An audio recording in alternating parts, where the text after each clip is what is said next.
हाँ, तो देखिए जितने भी हमारे हिंदी मीडियम के छात्र हैं और जिनके पास जीव विज्ञान है और क्लास 11th है, तो हमारा अध्याय देखिए तीसरा, इसका नाम है पादप जगत। और पादप जगत की आज हमारी 21वीं क्लास है। तो इसकी हमारी आज 21वीं क्लास है। तो इससे पहले देखिए हम जहाँ पढ़ रहे, तो आज हम देखेंगे 21वीं क्लास में है आज पढ़ना क्या है। तो सारे कंटेंट को बड़े धीमे धीमे हम पढ़ते हैं, समझते हैं, तो थोड़ा वो हमारी समझ में आसानी से आ जाता है। अब हम देखते हैं आज हमें पढ़ना क्या है। तो देखिए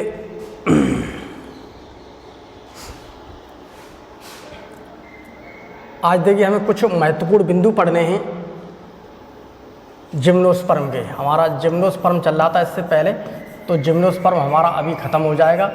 उसके बाद हमारा चलने लगेगा आज एंजियोस्पर्म्स। तो जिम्नोस्पर्म से वैसे हमारा ख़त्म हो गया सब कुछ, लेकिन आज उसके अंदर कुछ महत्वपूर्ण 1-2 बातें बची हुई हैं। तो 2-3 स्लाइड के अंदर हम उन बातों को ख़त्म कर देंगे।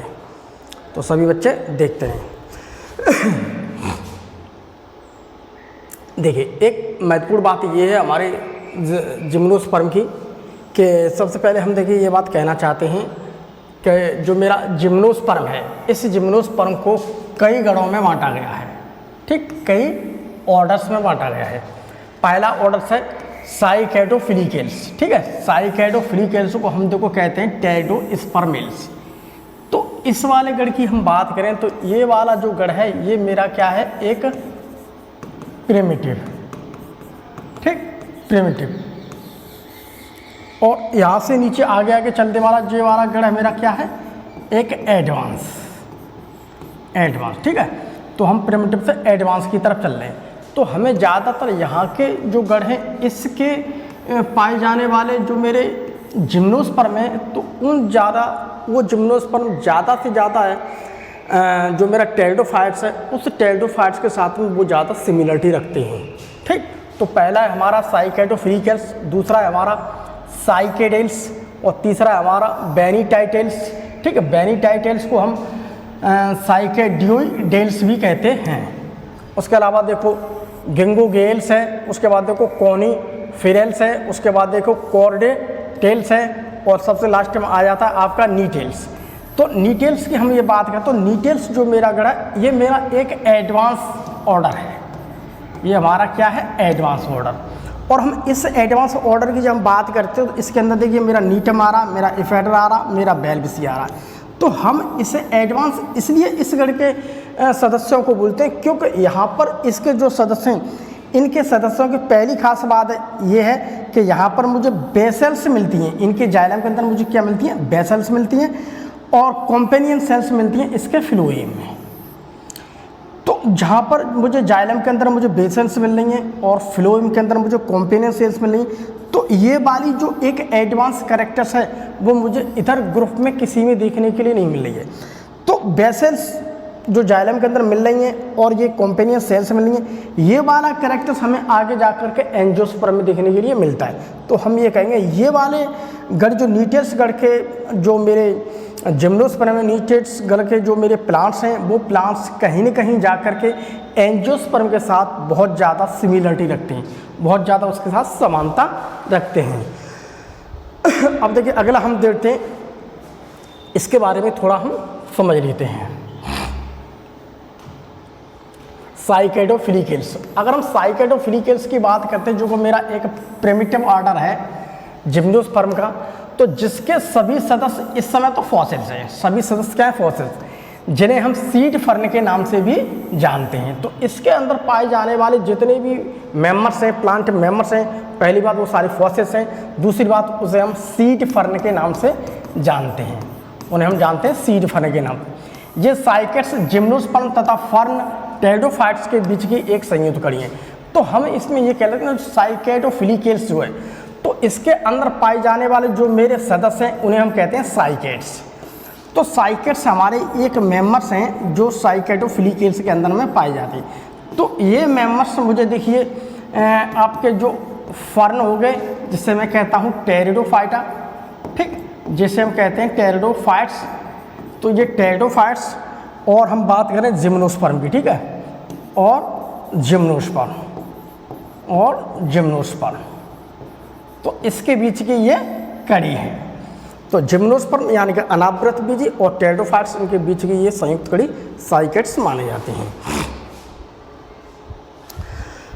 अब हम देखिए थोड़ा और आगे बढ़ते हैं। अब इसके कुछ एक दो आर्थिक महत्व हैं, उन आर्थिक महत्व को हम थोड़ा समझ लेते हैं हल्का हल्का। तो देखिए इसके अंतर्गत देखिए हमें पाए जाने वाले जो साइकस प्लांट्स हैं, हम साइकस प्लांट की बात कर रहे हैं तो साइकस प्लांट की बहुत सारी स्पीशीज मिलती हैं।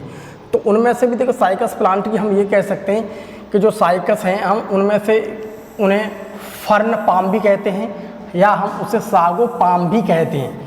तो जो साइकस हम इसे ये भी कह सकते हैं और हम इसे ये भी कह सकते हैं, सागो पाम भी कह सकते हैं, ठीक है, क्योंकि हमें इनसे साबूदाना मिलता है। हमें इनसे क्या मिलता है? साबूदाना। यह साबूदाना साइकस के तने से प्राप्त किया जाता है। तो साबूदाना कहाँ मिलता है? साइकस के तने से, साइकस के तने से प्राप्त किया जाता है। अब देखिए इस साइकस की एक स्पीशीज है जिसका नाम है साइकस रम्फाई। तो ये क्या है? एक स्पीशीज है साइकस की, ठीक है, साइकस रम्फाई। तो यह जो स्पीशीज है यह देखिए अंडमान और निकोबार आइलैंड पर पाई जाती है।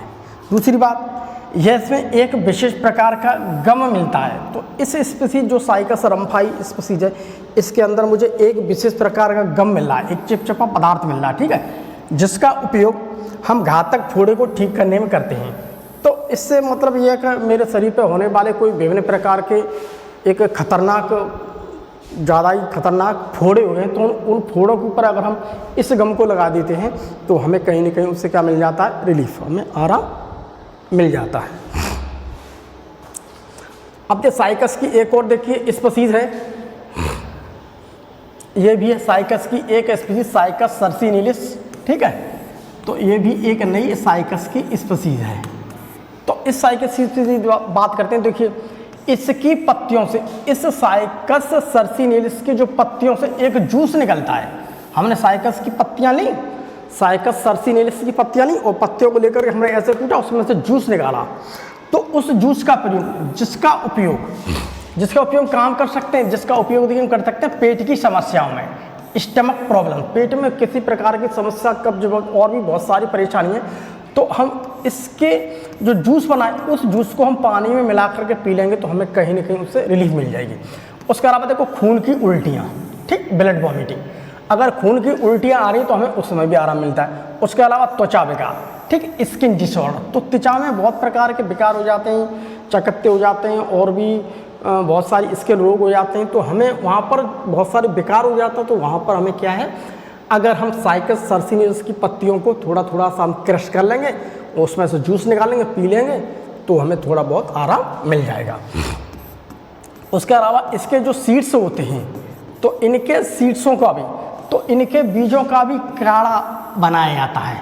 तो इनके बीज लिए, बीज को थोड़ा थोड़ा हमने ऐसे क्रश कर लिया तो उनका क्या बना लिया, पानी में डाल करके काढ़ा बना लिया, ठीक। तो काढ़ा बना के उसका उपयोग क्या, पेट की सफाई। तो पेट की सफाई करने के लिए हम करते हैं, पेट में किसी प्रकार से हमें सफाई करनी है तो हम इसके बीजों का काढ़ा बना सकते हैं और उसे पी सकते हैं, ठीक है। उसके बाद देखिए एक और, उसके बाद देखिए हमारी स्पीशीज साइकस रम्फाई और साइकस सर्सिनिलिस, इन दोनों का देखिए एक महत्व और है कि दोनों प्रजातियों के जो माइक्रोस्पोरोफिल लीव्स होती हैं, ठीक, इन दोनों की माइक्रोस्पोरो लीव्स हैं, ठीक, माइक्रोस्पोरो लीव्स का उपयोग हम पीड़ानाशक अर्थात दर्द निवारक में करते हैं। तो ऐसी लीव्स जिसके ऊपर मुझे माइक्रोस्पोरोफिल मिल रहा है, तो ऐसी लीव्स ये हैं लीव्स, इसके ऊपर मुझे क्या मिल रही है, माइक्रोस्पोरेंजिया। तो माइक्रोस्पोरेंजिया मिलती है, उसे हम कहते हैं स्पोरोफिल, तो उसे हम कहते हैं माइक्रोस्पोरोफिल लीव्स, ठीक है। तो इन पत्तियों को हम किसी प्रकार से क्या करेंगे, इन पत्तियों को हम किसी प्रकार से कूट लेंगे और हमारे किसी प्रकार से दर्द जहाँ पर हो रहा है, उस दर्द में जहाँ बहुत ज़्यादा दर्द हो रहा है, उस दर्द वाली जगह पर हम इसे लगा देंगे तो हमें इसे कुछ न कुछ आराम मिल जाएगा। उसके बाद देखिए और पाइनस रॉक्स बर्बाई, उसके बाद देखिए अगली आ गई पाइनस रॉक्स बरगाई, ठीक। पाइनस रॉक्स बरगाई को हम, ठीक, चिरपाइन भी कहते हैं। ठीक। और उसके अलावा दूसरी ओर जाते हैं पाइनस बालीचियाना। तो जो पाइनस बालीचियाना का दूसरा नाम ये है कैल, हम इसे कैल भी कह सकते हैं। तो हम इसे क्या कह सकते हैं, कैल भी कह सकते हैं। इनको इन दोनों नामों से पुकार सकते हैं, ठीक है।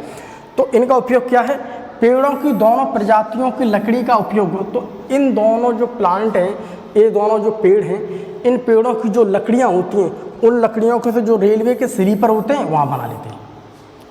रेलवे में जब हम सफ़र करते हैं तो वहाँ पर स्लीपर होते हैं, तो स्लीपर की लकड़ी बहुत मजबूत होती है, तो हम इससे स्लीपर बना सकते हैं। उसके अलावा किसी भी अच्छी मटेरियल वाली चीज़ है तो उसको हम पैकिंग में भी इसकी लकड़ी का हम प्रयोग कर सकते हैं। उसके अलावा इसकी लकड़ियों से हम माचिस की तीलियाँ भी बना सकते हैं। माचिस की तीलियाँ भी आसानी से हम बना सकते हैं। उसके अलावा देखिए गिंगो बाइलोबा की बात कर रहे हैं। तो गिंगो बाइलोबा की बात करें, ये ऑर्डर गिंगो एल्स के अंतर्गत आता है। इसका दूसरा नाम है मैडन हेयर ट्री, ठीक। इसका दूसरा नाम है मैडन हेयर ट्री के नाम से हम गिंगो बाइलोबा को जानते हैं। अगर कोई पूछता है गिंगो बाइलोबा का दूसरा नाम क्या है, तो मैडन हेयर ट्री के नाम से भी हम इसे जानते हैं। ये दो लिखा है मैडन हेयर ट्री, ठीक, इसके नाम से भी जानते हैं। तो गिंगो की जो जात के सभी सदस्य हैं, ज़्यादातर सभी सदस्य को गिंगो गोल्स के अंतर्गत रखा गया है। और ये सभी इस ऑर्डर की जितने भी मेंबर्स हैं वो सभी एक्सटिंक्ट, विलुप्त हो चुके हैं, केवल ये बचा हुआ है गिंगो बाइलोबा। तो इसलिए हम इसे क्या कहते हैं, लिविंग फॉसिल्स। तो इसलिए हम इसे क्या कहते हैं, लिविंग फॉसिल्स, ठीक। केवल गिंगो बाइलोबा ही बची है, अर्थात यह लिविंग फॉसिल्स है, ठीक। तो गिंगो बाइलोबा के अंतर्गत देखिए हम देखते हैं तो इसकी जो ब्रांचें होती हैं, जैसे गिंगो बाइलोबा ये है, तो इसकी जो ब्रांचें हैं, तो ब्रांचों में दो प्रकार की डाइमॉर्फिज्म पाई जाती है। इसमें डाइमॉर्फिक ब्रांचेस पाई जाती हैं, ठीक। डाइमॉर्फिक ब्रांचेस क्या होती हैं, एक तो सूट मेरे पास लंबा होगा और एक सूट छोटा होगा।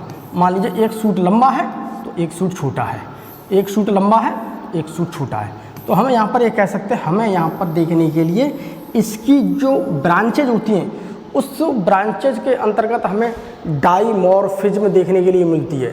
डाइमॉर्फिज्म का मतलब होता है द्वैरूपता, दो रूप देखने के लिए हमें मिलते हैं यहाँ पर। तो हमें इसकी ब्रांचों को कितने रूप देखने के लिए मिलते हैं, दो रूप देखने के लिए मिलते हैं। एक तो बड़ा मिलता है देखने के लिए और एक हमें छोटा मिलता है। ये हमारे जो जिम्नोस्पर्म है, जिसे हम अनावृत बीजी कहते हैं, उसके कुछ बचा हुआ हिस्सा था, उसे हमने 21वें लेक्चर में आज समझा। अब हमारा यहाँ से स्टार्ट होता है आवृत बीजी। एनसीईआरटी के अकॉर्डिंग अब हमारा आवृत बीजी स्टार्ट होता है यहाँ से, ठीक, जिसे हम कहते हैं एंजियोस्पर्म, या हम दूसरी भाषा हम ये भी कह देते हैं पुष्पीय पौधे। अब तक हमने जितने भी प्लांट की कैटेगरी पढ़ी, तो सारी की सारी हमने प्लांट की कैटेगरी इस प्रकार की पढ़ी प्यारे बच्चों, कि वहाँ पर मुझे किसी भी प्लांट की कैटेगरी के अंतर्गत देखने के लिए फूल नहीं मिल रहा था, फूल नहीं देखने के लिए मिला। तो अब ये प्लांट की कैटेगरी ऐसी आ गई जिसे हम एंजियोस्पर्म कहते हैं। यहाँ पर मुझे दिखने के लिए प्यारे प्यारे सुंदर सुंदर फूल दिखेंगे। तो हम ये कह सकते हैं कि जितने भी मेरे प्लांट थे, उनके लास्ट में जो मेरा प्लांट आ रहा है, जिसे मैं आवृत बीजी कहता हूँ, जो मेरा ग्रुप आ रहा है, उसके अंतर्गत मुझे देखने के लिए एक एडवांस संरचना मिल रही है, जिसे मैं फूल कहता हूँ। तो इसलिए हम इसे क्या कहते हैं, एक एडवांस ग्रुप। तो आवृत बीजों को हम क्या कहते हैं, एक एडवांस ग्रुप।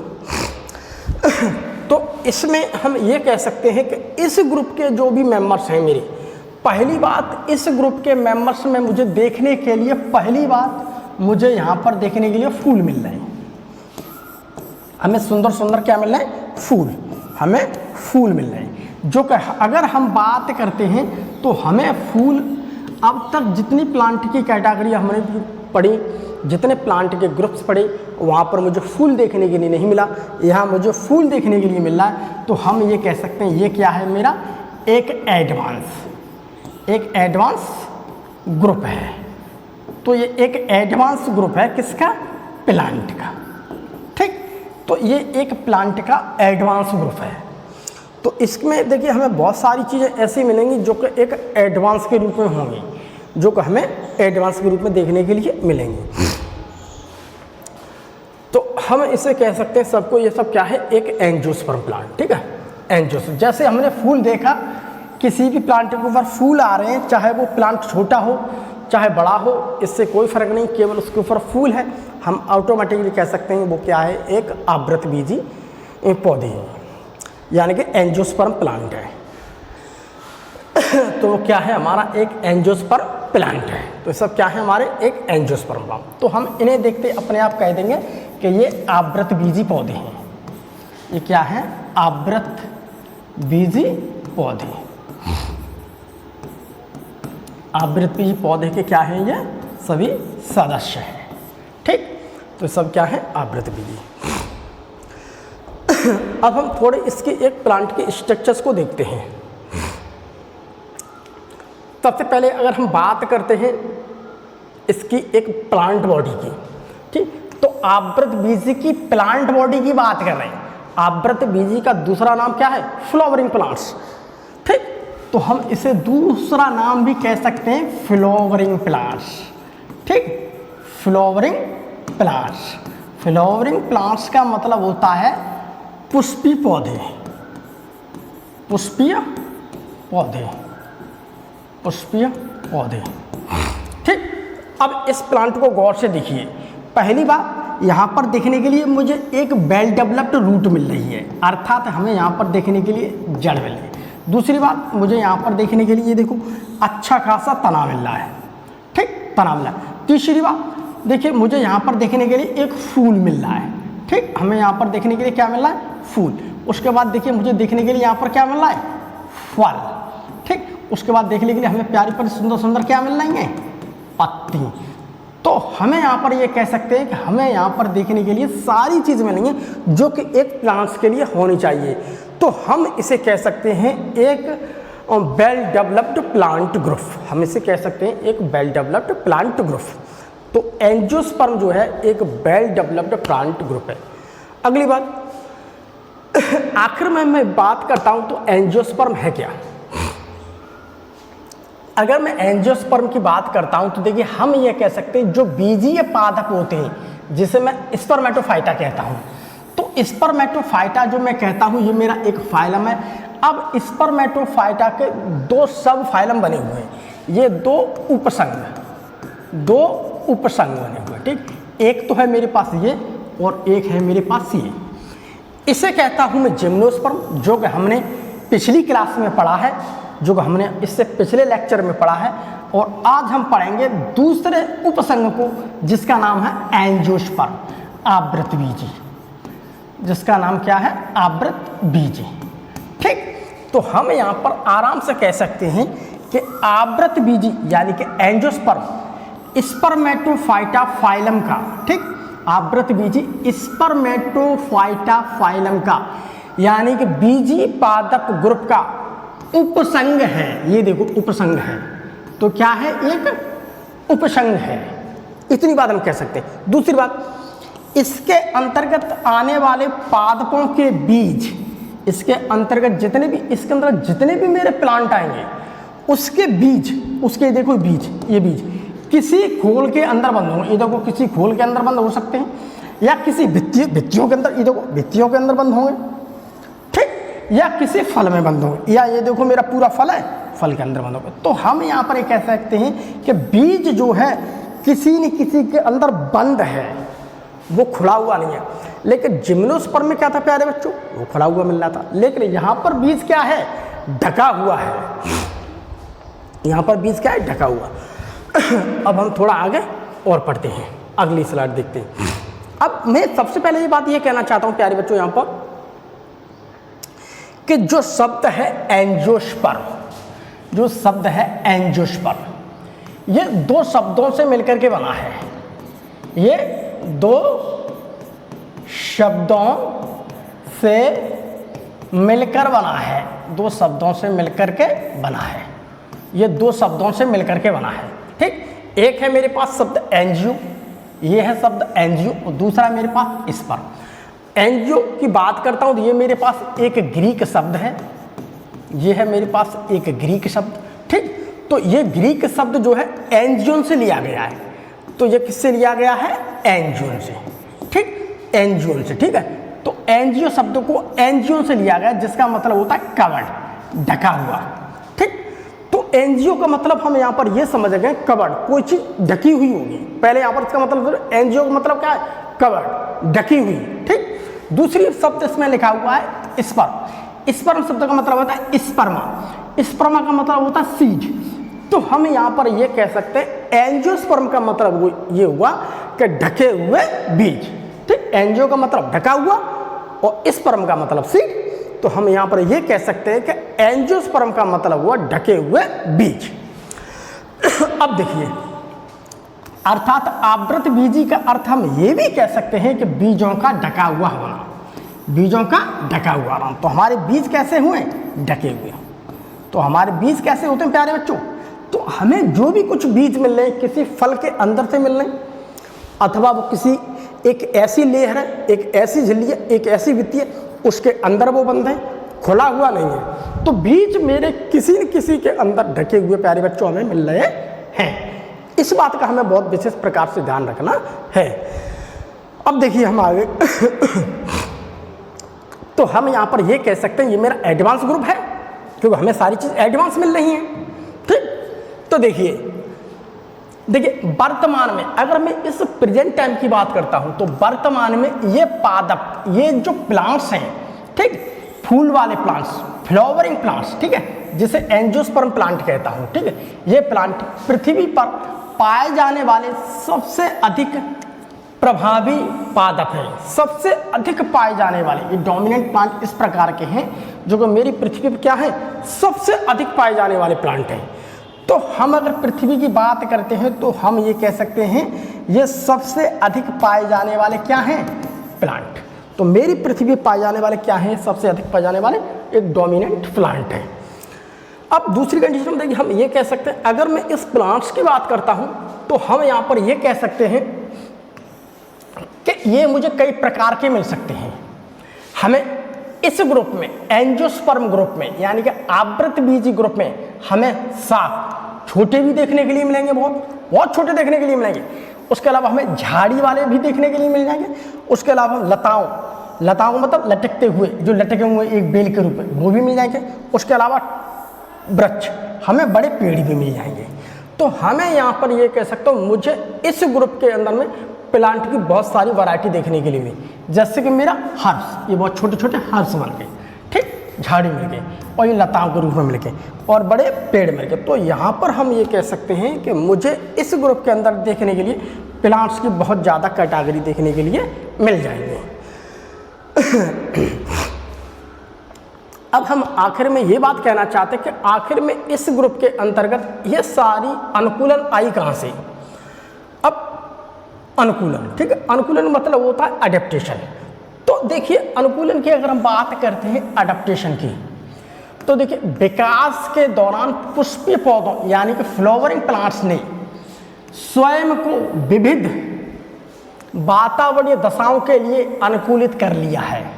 ठीक, तो हम यहाँ पर ये कह सकते हैं जो मेरे प्लांट्स हैं, प्लांट्स के जो मेरे सीड हैं, तो जैसे जैसे जैसे जैसे धीमे धीमे मेरी पृथ्वी पर इवोल्यूशन हुआ, ठीक है, जैसे जैसे यहाँ पर इवोल्यूशन हुआ, तो जैसे जैसे इवोल्यूशन होता जा रहा है, ठीक है, तो हम इवोल्यूशन की तरफ जैसे ही हम बढ़ते जा रहे हैं, इवोल्यूशन क्या होता है, इंक्रीज होता जा रहा है। तो इवोल्यूशन के अनुसार देखिए जैसे जैसे टेम्परेचर आ रहा है तो इन प्लांट्सों ने टेम्परेचर के अकॉर्डिंग अपने आप को ढाल लिया।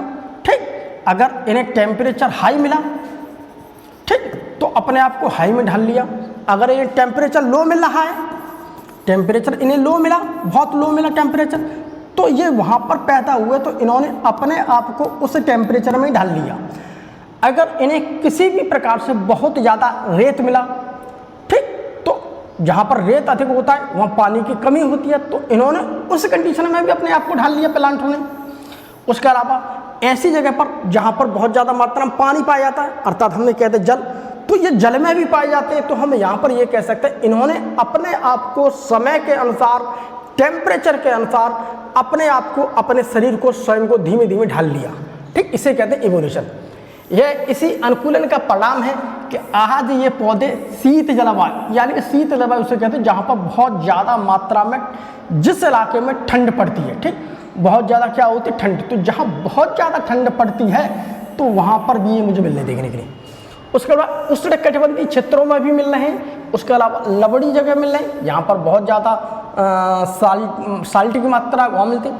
उसके अलावा मुझे जल में भी मिलेंगे। उसके अलावा रेतीली जगह पे मिलेंगे, यानी कि मरुस्थल राजस्थान जहाँ पर रेत ही रहता है, मुझे वहाँ भी देखने के लिए। तो इन स्थानों पर ये सभी जगह पाए जाते हैं। तो हम यहाँ पर ये कह सकते हैं इन प्लांट्स के ग्रुप के अंतर्गत में एंजियोस्पर्म प्लांट की बात करें तो एंजियोस्पर्म प्लांट के अंतर्गत वो प्लांट्स आते हैं, वो प्लांट्स के मेंबर्स आते हैं जिन्होंने समय के अनुसार, ठीक, और टेम्परेचर के अनुसार अपने आप को धीमे धीमे परिस्थिति के अनुसार उन्होंने क्या किया, ढाल लिया, और वो हर मौसम में अलग अलग तरीक़ा से सर्वाइव करने लगे। अब हम थोड़ा और आगे बढ़ते हैं। अब हम देखिए यहाँ पर ये कह सकते हैं कि अगर मैं इसके पोषण की बात करता हूँ, न्यूट्रिशन की मेथड की बात करता हूँ, न्यूट्रिशन विधि की बात करता हूँ, तो मुझे प्लांट्स भी कई प्रकार के देखने के लिए मिल रहे हैं। देखिए, एक तो मुझे प्लांट्स ऐसे मिलते हैं जो कीटाहारी होते हैं, जो कि कीटों को खाते हैं। एक ऐसे प्लांट्स होते हैं जो अपना खाना नहीं बना सकते लेकिन दूसरे के ऊपर निर्भर होते हैं। एक ऐसे प्लांट्स हैं जो अपना खाना स्वयं बना सकते हैं, ठीक। तो हम यहाँ पर देखते हैं एक ऐसे प्लांट्स जो कीटाहारी, जो कीटों को भी खाते हैं, जैसे घटपड़ी, नेपेंथिस। ये देखिए, ये हमारे एंजियोस्पर्म प्लांट के अंतर्गत आने वाले वो प्लांट्स हैं जो क्या करते हैं, जो कभी कभी अपने नाइट्रोजन की कमी को पूरा करने के लिए ये कीटों का भक्षण करते हैं, ठीक। ऐसे क्या, ड्रोसेरा, उसके अलावा डायोनिया यानी कि वीनस फ्लाई ट्रैप। कुछ प्लांट्स मुझे ऐसे भी मिल रहे हैं एंजियोस्पर्म के अंतर्गत जो कि एक बेल के रूप में पाए जाते हैं और वो किसी न किसी प्लांट्स के ऊपर डिपेंड होते हैं। जैसे कि मेरा अमरवेल, कस्कूटा, ठीक, जैसे कि ये अमरवेल दिख रही है, किसी दूसरे प्लांट्स के ऊपर है। अब इस प्लांट से ही सारा न्यूट्रिशन लेती रहेगी, इसी से ही करती रहेगी काम, जैसे कि ओरोवेंकी। और उसके अलावा कुछ प्लांट्स ऐसे मिल जाते हैं जो काफ़ी बड़े होते हैं और अपना खाना स्वयं बना लेते हैं और जो किसी के ऊपर भी निर्भर नहीं है। तो हम यहाँ पर ये कह सकते हैं कि जो मेरा एंजियोस्पर्म आवृतबीजी पौधों का जो मेरा ग्रुप है, जो प्लांट्स का एक नया ग्रुप है जिसे मैं एडवांस ग्रुप कहता हूँ, उस ग्रुप के अंतर्गत मिलने वाले जो मेरे प्लांट्स हैं वो हर कैटेगरी में, हर क्षेत्र में मुझे देखने के लिए मिल सकते हैं, हर मौसम में देखने के लिए मिलेंगे। तो इन्होंने समय के अनुसार अपने आप को क्या किया है, ढाल लिया है। तो इन्होंने अब समय के अनुसार अपने आप को क्या कर लिया है, ढाल लिया है। अब देखिए आगे, अब देखिए एनसीईआरटी में देखिए क्या लिखा है। एनसीईआरटी ने लिखा है, देखिए पुष्पी पादपों यानी कि फ्लावरिंग प्लांट्स अथवा आवृतबीजी में परागकण तथा बीजांड विशिष्ट रचना के रूप में विकसित होते हैं जिन्हें हम पुष्प कहते हैं। ये है एनसीईआरटी की लाइन। तो यहाँ पर ये कहा गया है, एनसीईआरटी ने ये लिखा है यहाँ पर कि आवृतबीजी में जो पोलन ग्रेन्स होते हैं, ये हैं देखिए मेरे पोलन ग्रेन्स, परागकण, ये देख रहे हैं मुझे, ये है परागकण, ठीक, इसे कहते हैं परागकण। और बीजांड ये है हमारे, देखिए बीजांड, ये दिख रहे हैं आपको, ये संरचना दिख रही है, ये दिख रहे हैं बीजांड, ये दिख रहे हैं बीजांड। तो ये दोनों ही चीज एक विशिष्ट रचना के रूप में विकसित होती हैं। ये एक विशिष्ट रचना के रूप में विकसित हो रही हैं, दोनों चीजें हमें दिख रही हैं, ये एक विशिष्ट रचना के रूप में। तो ये विशिष्ट रचना मुझे देखने के लिए कहाँ पर मिलती है, फूल में। तो वो विशिष्ट रचना है मेरी फ्लावर, फूल। तो जिन्हें हम पुष्प कहते हैं, तो जिसे हम क्या कहते हैं, पुष्प, जिसे हम क्या कहते हैं, पुष्प, एक विशेष रचना के रूप में विकसित हो रही है प्यारे बच्चों, उसे मैं क्या कहूँगा, पुष्प कहूँगा। इतनी बात समझ में आई। तो उसे हम क्या कहते हैं, पुष्प। तो हम यहाँ पर ये कह सकते हैं कि जो मेरे आवृतबीजी पौधे हैं उसके अंदर पाए जाने वाली जो विशेष प्रकार के पुष्प हैं, तो उन पुष्प के अंदर ही देखने के लिए मुझे परागण मिलेंगे, उस पुष्प के अंदर ही मुझे देखने के लिए क्या मिलेंगे, ओवील मिलेंगे, यानी कि बीजांड मिलेंगे। अब हम देखिए आगे देखते हैं थोड़ा। अब इसमें कह रहा है जबकि अनावृतबीजी की बात करते हैं, अगर हम जबकि हम बात करें, जबकि अनावृतबीजी यानी कि जिम्नोस्पर्म में बीजांड अनावृत होते हैं। अगर हम जिम्नोस्पर्म की बात करते हैं, तो हम यहाँ पर ये कह सकते हैं प्यारे बच्चों को, जो जिम्नोस्पर्म है तो उस जिम्नोस्पर्म के अंदर, उस जिम्नोस्पर्म में जो मेरे बीजांड हैं वो अनावृत होते हैं, अर्थात वो ढके हुए नहीं होते। तो यहाँ पर देखने के लिए मुझे यहाँ पर सीड्स की कंडीशन बने जो कि मेरे किससे, ओव्यूल्स बने। तो ओव्यूल्स धीमे धीमे कन्वर्ट हो जाता सीड। तो यहाँ पर ये ओव्यूल्स मेरे बनने हैं, तो वो ओव्यूल्स इस स्पोरोफिल्स पर बनने हैं, ठीक है। इस पर किस पर बनना है, इस स्पोरोफिल लीव्स पर, ठीक है। तो हम यहाँ पर ये कहते हैं ये ओव्यूल्स कैसे हैं, ठीक। तो ये कैसे हैं, ओव्यूल एनक्लोज्ड, ठीक, अर्थात ये ढके हुए नहीं है। तो जिम्नोस्पर्म के अंतर्गत जो हमारे मिलने वाले ओव्यूल्स होते हैं तो हम यहाँ पर ये कह सकते हैं, यहाँ पर हमें किसी भी प्रकार के ये मिल रहे हैं तो ये ढके हुए नहीं हैं, तो ये ढके हुए नहीं होते हैं। जबकि मैं इसी सीड्स की अगर मैं बात करता हूँ, इसी ओव्यूल्स की बात करता हूँ, तो मैं अगर एंजियोस्पर्म की देखता हूँ तो देखिए एंजियोस्पर्म यानी आवृत बीजी, आवृत बीजी मतलब पुष्पी पादप है, ठीक। आवृत बीजी क्या, पुष्पी पादप, जिसमें बीज फलों के भीतर होता है। जिसमें जो बीज दिख रहा है वो बीज कहाँ है, वो बीज कहाँ है, फलों के भीतर। वो बीज कहाँ है, ये बीज मेरा कहाँ निकला है, इस फल के भीतर, ठीक। और बीज कहाँ पर है, फल के भीतर, ठीक। ये क्या है, फल। तो बीज मेरा कहाँ पर निकल रहा है, फल के भीतर। तो यहाँ पर हमें बीज मिल रहा है फल के भीतर। अब देखिए यहाँ पर, अब देखिए एनसीईआरटी में देखो क्या लिखा है, उनके वास स्थान भी बहुत व्यापक हैं। इसके वास स्थान को भी देखते हैं, मुझे यहाँ पर भी बहुत अलग मिलते हैं। तो हम ये कह सकते हैं हमें ये विभिन्न वास स्थानों में पाए जाते हैं, अर्थात डिफरेंट हैबिटेट्स में मिलते हैं। अब ये डिफरेंट हैबिटेट्स क्या हैं, देखिए यहाँ पर अगर मैं बात करता हूँ आवृतबीजी पौधों की, तो ये मुझे देखने के लिए जल में मिल जाएंगे। तो ये जलीय आवास में भी मिलते हैं, ठीक। जैसे कि ये मुझे दिख रहा है कमल, तो मुझे ये कहाँ पर मिलते हैं, जल में भी। अर्थात ये जल में भी अपने आप को क्या किया इन्होंने, जल में भी अपने आप को ढाल लिया और ये जल में ही अपने आप की वृद्धि करने लगे। उसके अलावा हमें ये देखने के लिए दलदल में मिल जाएंगे। उसके अलावा बहुत सारे देखो ऐसे हैं आवृतबीजी पौधे ऐसे हैं जो मुझे देखिए, ये दलदल दिख रहा है, स्वाम्प दिख रहा है, जिससे मैं कहता हूँ स्वाम्प, ये दलदल है। तो ये दलदल वाली जो जगह है यहाँ पर भी हमें देखने के लिए बहुत सारे प्लांट्स मिल जाते हैं, बहुत सारे ये पेड़ मिल जाते हैं, सब जगह दलदल है, ठीक है। यानी कि मडी रीजन, कीचड़ वाली जगह, ठीक। तो हमें ये यहाँ भी मिल जाएंगे देखने। तो हमें ये दलदल में भी देखने के लिए मिल रहे हैं, पानी में भी मिल रहे हैं। उसके अलावा हम ये भी कह सकते हैं हमें ये ऐसी जगह भी मिल जाएंगे जहाँ पर रेत ही रेत होता है, अर्थात ये मरुस्थल में। तो ये मरुस्थल में भी मिल जाते हैं, ठीक। ये दिख रहे हैं मुझे, ये कहाँ पर, ये सब कहाँ है, मरुस्थल वाली जगह, ठीक। जहाँ पर पानी की क्या होती है, कमी, और यहाँ पर टेम्परेचर क्या होता है, अधिक। टेम्परेचर क्या होता है यहाँ पर, अधिक टेम्परेचर है प्यारे बच्चों यहाँ पर अधिक, और रेत ही रेत है। तो वहाँ पर इन्हें जीने के लिए पानी की जरूरत पड़ती है। तो ये क्या है, इन्होंने अपने आप को उस मौसम में, उस वातावरण में, उस हैबिटेट में अपने आप को इन्होंने क्या किया, ढाल लिया। उसी को ही हम कहते हैं अनुकूलन। अपने आप को उस मौसम में, उस टेम्परेचर के अकॉर्डिंग ढालना ही हमारा क्या कहलाता है, अनुकूलन। तो देखिए इन पादपों में जल के अवशोषण को बढ़ाने एवं वाष्पोत्सर्जन को कम करने के अनुकूलन पाए जाते हैं। तो यहाँ पर देखिए ये मुझे कांटे दिख रहे हैं, ये देखिए कांटे दिख रहे हैं, बहुत छोटे छोटे कांटे। तो दरअसल ये कांटे क्या हैं, ये मेरी लीव्स हैं, वो लीव्स कन्वर्ट हो गई हैं कांटों में, ठीक, कांटों में। तो यहाँ के जो प्लांट्स हैं इनकी जो पत्तियाँ, अगर इनमें बड़ी बड़ी पत्तियाँ मिलेंगी तो ये प्लांट्स वाष्पोत्सर्जन करेंगे, जिससे पानी ज़्यादा उड़ेगा। तो पानी ज़्यादा न उड़ना चाहिए क्योंकि वैसे भी भैया पानी वहाँ पर कम है। तो इसलिए इनकी जो पत्तियाँ होती हैं वो ज़्यादातर पत्तियाँ कांटों में कन्वर्ट हो जाती हैं, ठीक है। और पत्तियाँ किस में हो जाती हैं, कांटों में कन्वर्ट हो जाती हैं। तो इन्होंने उस वातावरण के अनुसार अपने आप को क्या कर लिया, ढाल लिया।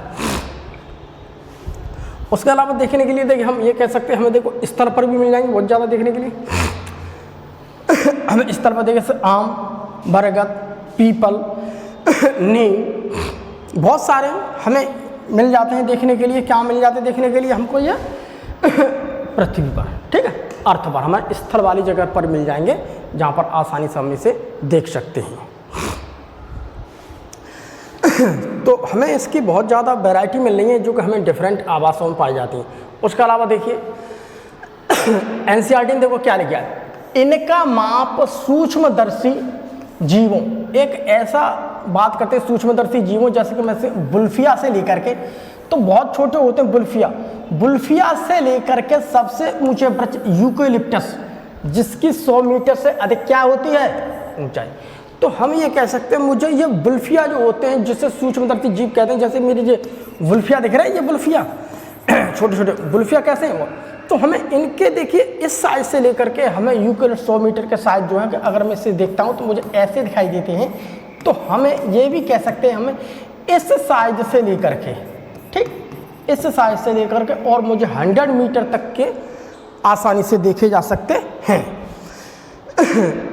तो 100 मीटर के जैसे क्या मेरा यूकेलिप्टस, तो हमें छोटे साइज से लेकर के बड़े साइज की देखिए आप, बड़े साइज मतलब जैसे कि यूकेलिप्टस,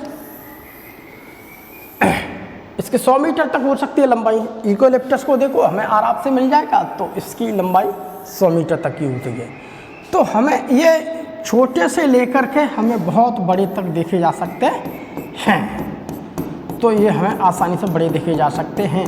तो हम यहाँ पर ये कह सकते हैं कि जो मेरे आवृतबीजी पौधे होते हैं, आवृतबीजी पौधे का धीमे धीमे वो एक एडवांस ग्रुप के प्लांट्स हैं जो मुझे सारे वास स्थानों पर, यानी कि सारे हैबिटेट कंडीशन में, यानी मुझे जल पर भी मिल रहे हैं, मुझे स्थल पर भी मिल रहे हैं देखने के लिए, मुझे किसी के ऊपर भी मिल रहे हैं देखने के लिए, मुझे लताओं के रूप में मिल रहे हैं, पैरासाइट्स में मिल रहे हैं, मुझे कीट बच्चे भी मिल रहे हैं। तो हमें विभिन्न प्रकार के देखने के लिए मिले।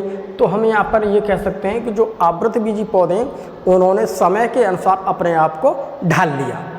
तो उन्होंने क्या किया? समय के अनुसार अपने आप को ढाल लिया। तो इस प्रकार से हमें देखने के लिए बहुत ज़्यादा वैरायटी मिलती है। आज की हमारी क्लास का यहीं पर समापन होता है। अगली क्लास में हम इससे आगे पढ़ाएंगे, आवृतबीजी पौधे को हम इससे आगे पढ़ाएंगे। तब तक के लिए सभी बच्चे अपने अपनी एनसीईआरटी को देखते रहें और पढ़ते रहें। अगले पीरियड में हम आपसे अगली लेक्चर में फिर मिलेंगे। तब तक के लिए बाय बाय।